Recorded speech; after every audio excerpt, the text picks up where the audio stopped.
Hello everyone. We are back today with a slightly more normal video than the last one that was uploaded.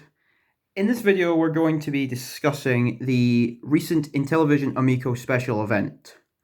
So like with my PS5 and Xbox Series X events, I'm going to be talking about the event itself, the games shown off, and any other hardware details that we got, and then overall my opinions on the event, how much I'm looking forward to the console, etc, etc. If you've not seen the PS5 and Series X videos and you would like to, I will probably link them in the description or in a pinned comment. Be warned, they are probably going to be a lot longer than this video is. Hopefully this one's going to be shorter. It's definitely going to be shorter than the PS5 one, and it should hopefully be shorter than the Series X one, and it really hopefully will be one part. I'm saying this ahead of time. It might be two parts and I might look like a moron, but you know. Let's see. So, to begin with, the Intellivision Amico is a successor, sort of, to the original Intellivision which we have in front of us here. It's been called a retro revival, which is partially accurate and partially not, because it's going to have its own original games, and it's going to have retro remakes as well as retro games just on their own. So, it's kind of a retro revival, and it's kind of its own new thing. The thing is, this system is not for people like me. Like the hardcore gamer, the person who would sit and make a half-hour video talking about a live stream. They made this pretty clear before this event, and I knew going into it, but when you watch this event, you really see, like, there is stuff that I believe anyone can get enjoyment out of the system, and I believe that this is going to be a system that can appeal to everyone in some way. But the primary market is not the hardcore gamer, the person who's going to pick up the PS5, the Series X. This is for a different crowd. The best way I can probably describe what I think this system is trying to do is, did you like the Wii? It seems very focused upon that casual market of people who are like, not really going to buy a game console, but you know, can play a video game, if that makes sense. Like how the Wii was, you know, where you had like the sort of like gimmicky titles that the whole family can sit down and enjoy. There was a lot of things like that. It felt a lot like that. But then at the same time, there were definitely games that could appeal to the hardcore retro game fan like me. So, let's quickly start off with the general structure of the event. Like how did it go? What happened? And how did I think it was paced? So we started off with the what I like to call the nostalgia trip, where the event starts and it's like showing the system and the company throughout the years and what they have done. Although this one didn't have as much to say as the PS5 one did, because obviously the Intellivision was a one and done kind of system. There was multiple revisions, but there was never like a true sequel until now. Unlike with the PlayStation family of systems, where you know they've gone back to the 90s and have consistently kept going. So we got that, and we got a nice segue from the founder of this new system called Tommy, who showed a picture of him with his Intellivision, and that was a good segue into him talking more about the console. So he then spoke a bit about some stuff that we had already known was like kind of the mission statement of the system. Basically, they want to bring people together, as in families together to play games. Couch co-op, it's referred to, like local multiplayer. That's a big focus. And to accomplish this, they are not really focusing on competing with everyone else. They're kind of on their own, in their own little corner, basically. Like, the market is often described as the PS5 and the Series X, the PlayStation and the Xbox console in one bit. And then off in another corner, you've got Nintendo doing their own thing. Well, Intellivision are going to be off in their own corner doing their own thing, if that makes sense. And it's kind of similar to, it's really similar to what the Wii was trying to do. It doesn't seem as gimmicky as the Wii, but the controller definitely offers a lot of things that sound familiar if you know a lot about the Wii. But we'll talk more about the controller later, because that wasn't really in the introduction. So, to recap, Tommy said that all games are still E-rated, which I get why they're doing it, but I still think it could be a hindrance in the long run. And then, after Tommy was finished talking about some things, including the launch, which we'll get back to in a sec. The launch has got its own little section because it's kind of got a lot of information, but Tommy gave us a brief introduction. Then we went into the games, and we got quite a good list of games. Then we kind of had a halfway break where we had a clip of developers from all over the world talking in complete, like, all different languages, all over the world. Everyone just talking about their developing on the Amico and how it's been, like, such a joy to work with and all that. We got reminded again that there's going to be no microtransactions or DLC, which is great. The idea of a modern day video game console with no microtransactions sounds unbelievable. Like, it's unprecedented, but it'll be great if that is maintained, which I doubt it won't be. Like, I'm pretty sure they will keep that. I doubt they're going to come out 2 months after launch and be like, right, every game's going to have all these microtransactions. I think they'll stay to the word on that. And something else that I want to talk about in the general section is that there was, with every game, or everything that was brought up, there was always some clips of people talking about their experiences with the company and the system, like how they got involved with the company, how they have been making their games, how they've been taking advantage of the controller, stuff like that. For any other console, any other company, at any other time, this would have felt to me like just filler. Like, okay, we've not really got enough to talk about, so let's put big clips of people talking. But for this system, I feel like it kind of works just because of, again, what they're trying to go for. They were constantly saying throughout the entire runtime of the show that this system is meant to be a family system, and the company working with the developers is meant to be like a big family as well. So you really got that kind of vibe going off of it, and it was a really pleasant atmosphere to be in. Like, everyone genuinely looked like they were having a great time. Everyone looked like they were being sincere. Everyone sounded like they had actually had great fun working on the system and the games for the system, which, you know, if you hear some of the horror stories from video game development, it's not always the nicest thing in the world. So to hear that so many people are having such positive experiences with the system is great news. And then, after we had the clip of the worldwide developers talking about their experiences, we got more games showing off, and then we got to see a teardown of the system. Now, this is big for one real reason. Consoles like this that are like crowdfunded on Kickstarter and Indiegogo always face scrutiny because people are instantly going to claim that they are vaporware. And honestly, they're perfectly right to at the beginning, because there have been so many cases throughout history where a company have come in and said, right, we're gonna make this console or this game or this thing, and they get the money for it, and then nothing ever comes of it. It's happened so often that people are kind of expecting it to happen. But when you actually see a fully working system with a complete teardown of the entire system and the controller, and you get to see the console up and running exactly how they've described it, you kind of lose that sense of, oh, this might not be real, this could be illegitimate, this could be just a money-making scam. I never felt that way about the system to begin with, but I know there have been a lot of people that did, and still do, because of one major factor that we'll get back to in a second. But seeing the actual system running, and seeing games running on it, and seeing a teardown really should offset a lot of that scrutiny. Then we got the final game announcement, which was a big surprise that the event had to be delayed a day for, which, you know, was, people were a bit like, well, it's being delayed a day, but I'm just like, guys, it's only one day, come on. And then we got showing off the last game, and then we got to the Q&A section, which we have more to talk about at the end, because that's the last part of the show.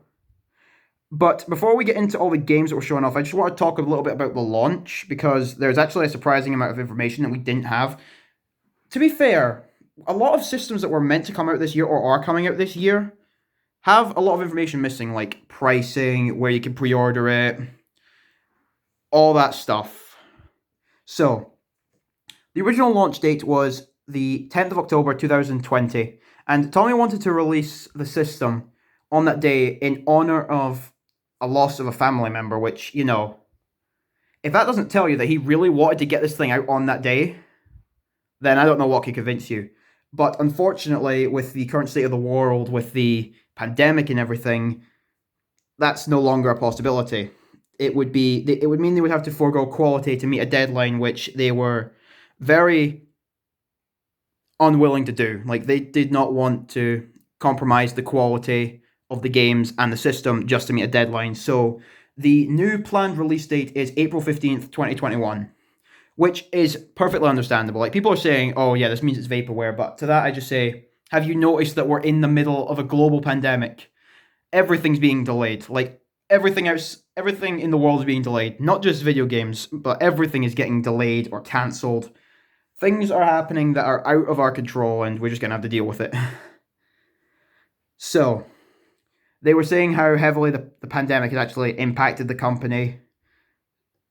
Like, deadlines could be met, obviously, because people can't get into work, they can't interact with each other because they can't meet up in any way, because you can't actually meet because we've all been in lockdown. Yeah, you could do Skype calls and stuff, but it's harder to do that kind of stuff when you're programming things. Like, it's hard to do all that kind of stuff through a Skype call, basically. So, pre-order information was given out for the US and Canada. It's going to be available at GameStop, Walmart, and Amazon so far. And in Europe, it's going to be available through Amazon. It's going to be shipped out by some major European retailer that I don't remember the name of. But it's a big European retailer, like one of the biggest in Europe. So it's going to be distributed on Amazon. So all seems good there. Now, let's talk about the games. Some people have been very, judgmental of the games, but this was realistically what I was expecting. The games were a mix. Like, it wasn't like all of one genre or all of one category. There was a mix of, they said that they would be planning to have a mix of different games on the system, which obviously is good, but they plan to have original titles, so games that have never been seen before, that are based on nothing, that are just brand new original IPs. Then they would have licensed sports games, which, I'm not a huge fan of sports games, but they were a big part of the original Intellivision, so it makes sense to keep them around and have them available on the system, considering that the original Intellivision was one of the first systems, if not the first system, to get officially licensed sports titles. Then we got family-friendly games, which are your party games, your puzzle games, all that stuff that the whole family can just sit down and easily pick up and play. And then there was edutainment games, which they're basically your things like Mario teaches typing and stuff like that, where you're playing a game but you're also learning. Definitely for little kids and stuff like that. So that's not gonna appeal to me personally, but I mean, it's good for that whole family-friendly console vibe that they're trying to go for. And then their last category was retro revivals. That's old classics getting remade or reimagined for the modern day. So the first game that we got shown off was a game called Astro Smash, which is a remake of the original Astro Smash. It's going to be a pack-in title for every Amico system, which, is good. There was actually quite a lot of pack-in titles showing off here, which is good. So, I mean, you're definitely getting your money's worth, and you're not going to have to, go and buy a bunch of games off the store as soon as you get it. As soon as you buy it, you're going to be able to just sit down, plug and play, basically. And we'll get back to more of how you can get games for the system in a second, because it's actually a bit more interesting than you would originally think. But anyway, back to Astro Smash. It's developed by Rogue Rocket Games. It's an arcade shoot-'em-up, same as the original. Up to 4 players can play at once. There's a co-op, VS mode, and single-player mode. The gameplay shown looked like a really fun arcade shooter. The music sounded great, but I'm not sure if that's just trailer music or if that's the actual soundtrack. If it is the actual soundtrack, it sounds great, honestly, but I'm not actually sure. And that was the case for most games showing off. There was some really good music going along with these trailers, but I'm not sure if any of it is actually from the original games or not, or if it's just, thrilling trailer music to like get your attention. I'm not sure.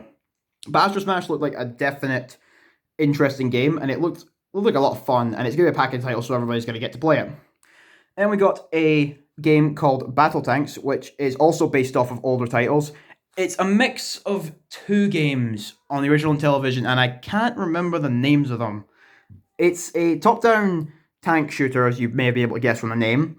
They showed off many different levels. They claimed it was a classic game with a new twist, which it definitely looked like. The music, again, was great here. It looked very easy to pick up and play, which is, like they said. They showed off a lot of different modes in the menus. It definitely looked like a lot of fun, and it definitely looked like an interesting game that the family can play. If you ever played We Play, the Tanks game on that, it looked like a much more in-depth, better-looking version of that. And I'm guessing there'll be multiplayer because I'm pretty sure... Don't quote me on this, but I'm pretty sure the original trailer said that every game has to have some element of multiplayer. I'm not sure, but I'm pretty sure that is true. Then we got an announcement for a Major League Baseball game. There was nothing shown of this, but it was just announced that there's going to be an exclusive Major League Baseball game for the Amico, which is great considering that Major League Baseball was heavily associated with the original system. So it's great to see that the series is going to continue on this newer system. Then we got shown another game called Cornhole. It looked like it's a sports game of some kind. It's a pack-in title. It looked fine. I mean, I'm not a huge fan of sports titles, but this looked like decent fun, decent family fun. And again, it's a pack-in title, so can't really complain. Then we got told that there's going to be some board game kind of games. Board game kind of games, that's a bit of a weird sentence, but okay. There's going to be new board game video games exclusive to the system. Apparently they've won multiple awards, but nothing was shown. So, not really much to say. And then we got a Hot Wheels game. There was nothing shown of it, but the funny thing is, the Hot Wheels name is Mattel. Sorry, that sentence made no sense. Right, anyway. Hot Wheels are made by Mattel, and Mattel made the original Intellivision. So it's really interesting to see how full circle that's gone, and they even pointed that out in the showcase. It's interesting to see the original companies coming back to make new games for the new system, which is really good. And I mean, Hot Wheels are they're toy cars. You can basically do whatever you want with them. You could have a crazy arcade racer, stunt racer, anything like that. There's quite a lot of possibilities for a game like this. I mean, I had a Hot Wheels game on the PS3 years ago, and I remember it being pretty fun. So there's definitely potential with this one, and one to keep an eye on. Then we got a card game called Monster Spades, which is made by Concrete Software, who make card games mainly for mobile devices. It's exclusive to the Amico, and I mean, it looks like Spades. It's another nice family-friendly game, easy to pick up and play. Looks interesting. Then we got a new version of Breakout. Now, this looked fun. They definitely talked about how much it's going to be taking advantage of the controller, mainly because of the disc. If you look at the original Intellivision controller here, this spinning disc thing, the new one has, instead of this keypad, the new controller has a touchscreen, and it's got a new spin wheel, and I think it also works as a D-pad or analog stick as well. It's a more advanced version of this controller, basically, and there's a lot of games that are taking advantage of this controller, and this was the first one that they talked about that's going to really take advantage of the controller that was pointed out.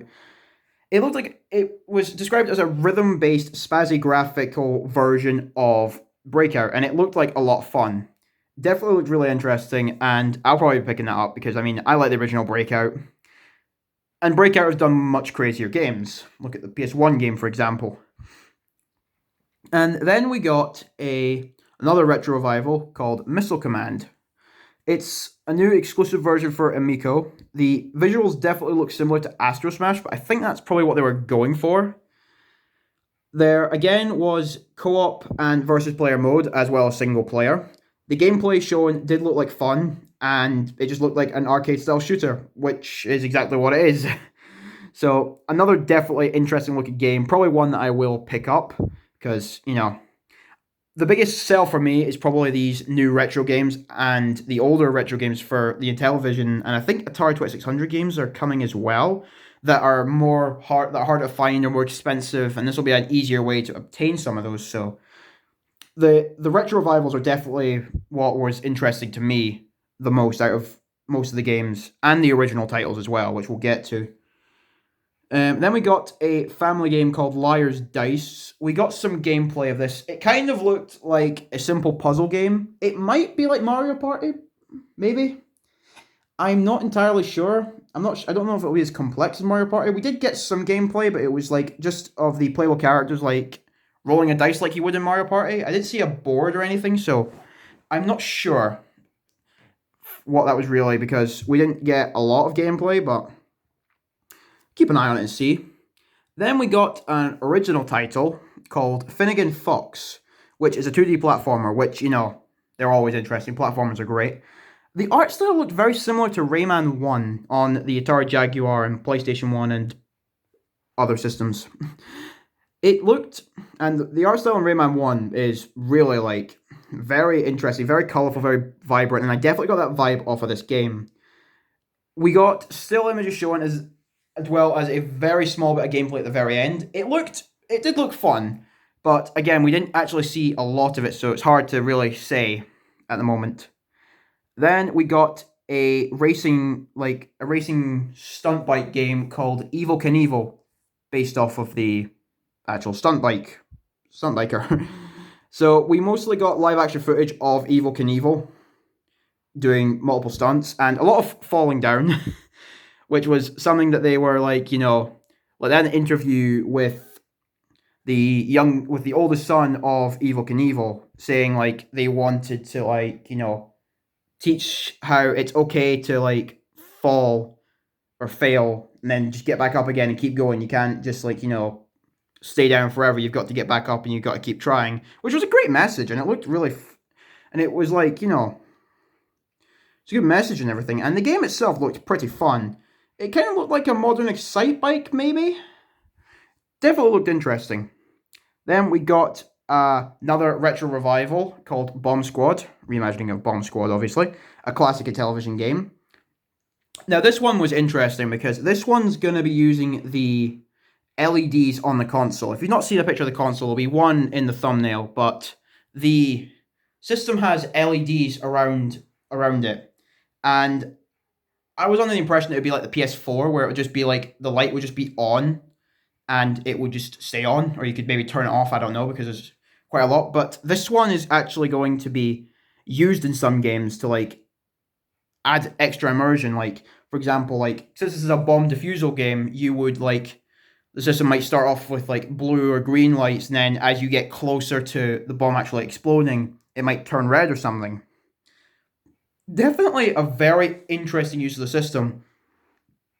And also an interesting use of the controller, because it's going to be using the accelerometers, the gyroscopes, and there's those words I was talking about with the Wii remote. Accelerometers, gyroscope, motion controls. All that stuff is in the Wii remote. Seriously, if you love the original Wii, the system is perfect for you. Just buy it. But yeah, it's going to be using the controller's unique features heavily, which, you know, is good, because if a lot of games take advantage of the system's capabilities and the controller's capabilities, and it actually is a good game and it actually uses them well, then it doesn't look like a gimmick and it looks like legitimate features, which is what you want for something that you're making such a big deal about. And thankfully with this system, it seems like they are doing that. Like, the gimmicks of the controller are not just gimmicks, they are actually useful features that can add to the experience. So that is good news, and I'm hoping that we get more games that take advantage of the controller in unique ways, like what we have here. Then we got a new game called Space Strike, and it was described as a combination of Asteroids and Rocket League. It definitely looked fun. We didn't get a lot of gameplay shown, but it looked pretty fun. Like, it looked like a really, like, funky kind of laser hockey type game. Like, it definitely was interesting, and I probably will pick it up, actually, because it does look interesting. It definitely looks like it could be great fun in multiplayer. Then after that, we got shown Nitro Derby, a racing game. And they said that there is 10 different tracks. It supports 4 players, there's 14 cars, and it's a top-down racer.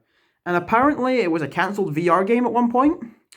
Looked pretty interesting. I got heavy, like, Micro Machines vibes from it, because, like, it was, like, small cars on a small track. The entire track's on the screen at once. Like, you're driving your car around the track. If you've played Super Mario Odyssey, the little RC car mini games, it kind of looked like a more fleshed out version of that with like much bigger tracks, and obviously there's more tracks, different cars and all that. And then there's 10 tracks, but each track has 3 like routes on it, if you know what I mean. Like, so there's 10 different like environments that tracks are based on, but there's 3 different level configurations.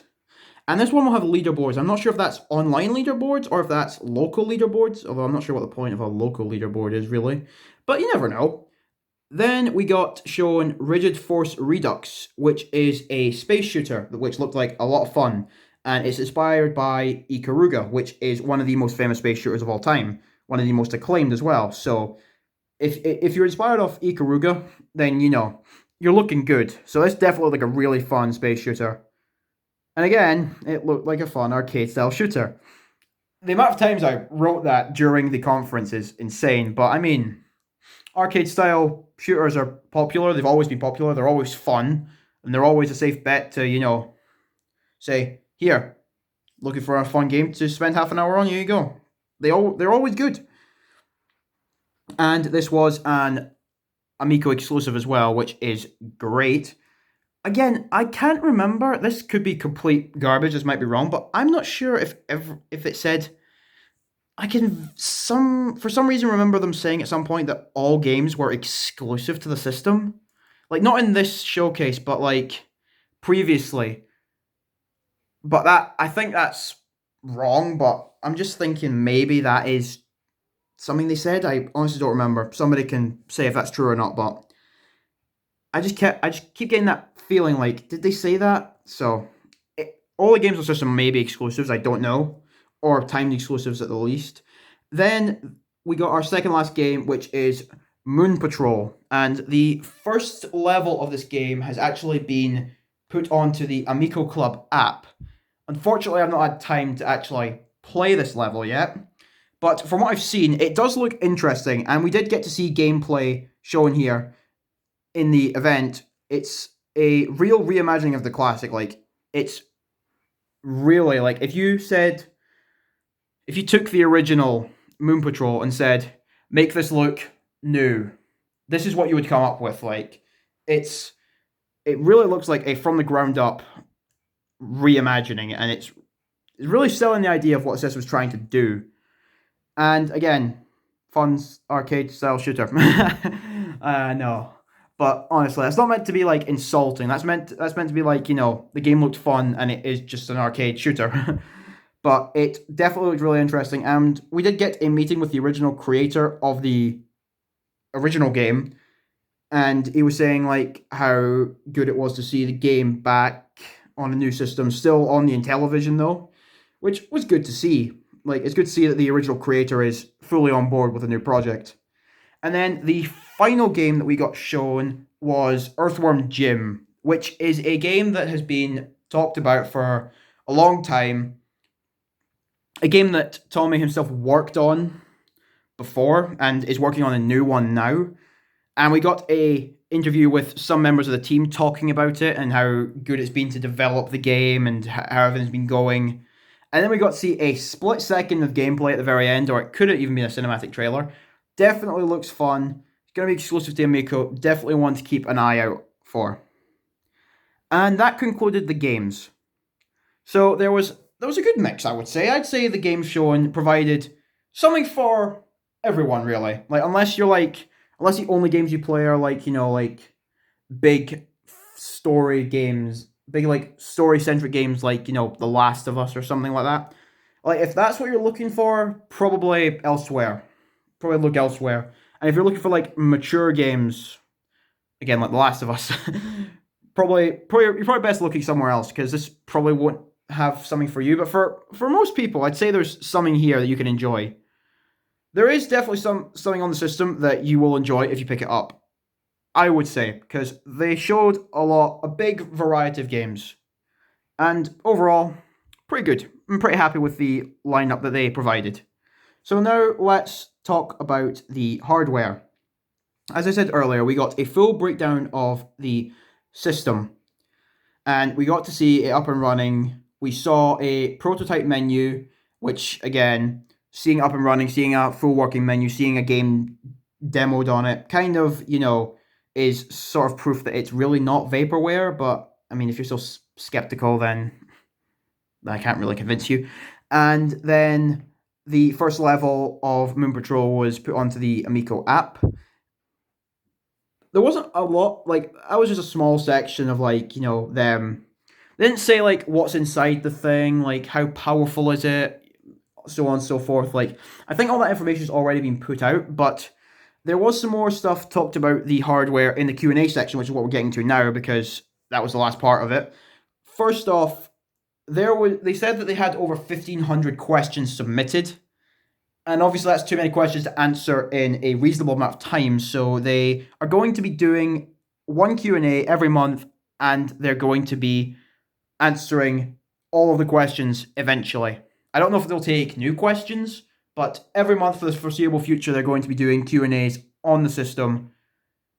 So if you've got any more questions about the system, it's likely that one of those 1,500 questions are the same as your question, and you'll be able to see it in an upcoming Q&A. But we got confirmation that a game called Cloudy Mountain will be coming on day one. So I don't know anything about Cloudy Mountain at all, but it's confirmed for day one release, which is great. Not sure if it's a packing title, no. Tron Deadly Discs is possible, which I'm pretty sure is an original Intellivision game that's going to be possibly getting a remake, but obviously licensing's up in the air with Disney. New merchandise for Amico games and Amico system is up on their website now. They will have expandable storage through microSD card, which is good, because originally the system was only going to have 16 gigabytes of storage, which is, no offense, pathetic. Even for games that are going to be as small as they described, which we'll get to in a second, 16 gigabytes is still really, really small. The Switch has 32 gigabytes of that, and you only get access to 25. And people point and laugh at that, saying that a microSD card is almost mandatory, especially if you're going to download any games. But the thing with the Amico is all the games are going to be between 300 megabytes and 1 gigabyte in file size. So 60 gigabyte is still really small and laughable, but you can see why they wouldn't go throwing a 1 terabyte SSD into the thing when games are that small. But like I said, that was the original plan. They've bumped that up now to 32 gigabyte storage, which is, it's still a small amount, but when you consider how small the games are, and most games are probably